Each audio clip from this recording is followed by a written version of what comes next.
ഈ കാണുന്നത് മണ്ണല്ല, നമ്മൾ പായസത്തിലൊക്കെ ഉപയോഗിക്കുന്ന ശർക്കര ഉണ്ടാക്കാനുള്ള മിക്സാണ്.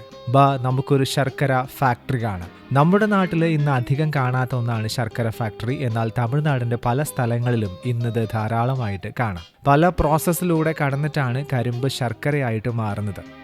ഇവിടെ കരിമ്പ് പിഴിഞ്ഞെടുത്ത് ആ ജ്യൂസാണ് പൈപ്പിലൂടെ ഈ വലിയ പാത്രത്തിലേക്ക് എത്തുന്നത്. ഇവിടുന്ന് ചൂടാക്കി അതിന്റെ മുകളിലുള്ള വേസ്റ്റ് ഒക്കെ എടുത്തു മാറ്റും. ദെൻ അത് വേറൊരു പാത്രത്തിലേക്ക് മാറ്റി വീണ്ടും ചൂടാക്കി നന്നായി കുറുക്കി പൊടിയാക്കി എടുത്ത് അതിൽ നിന്നാണ് ശർക്കരയാക്കുന്നത്. വളരെ ഹൈജീനായിട്ട് ഉണ്ടാക്കുന്ന ഒന്നല്ല ശർക്കര എന്ന് ഇവിടെ വന്നപ്പോഴാണ് എനിക്ക് മനസ്സിലായത്. പിന്നെ ഇതൊക്കെ ഇങ്ങനെയാണ്. ഇവിടെ അടുത്ത് തന്നെ ഒരു ഷോപ്പും ഉണ്ട്. അവിടുന്ന് ശർക്കര ഉൾപ്പെടെ ഹോം മെയ്ഡ് ആയിട്ടുള്ള കുറേ സാധനങ്ങൾ വാങ്ങിക്കാം.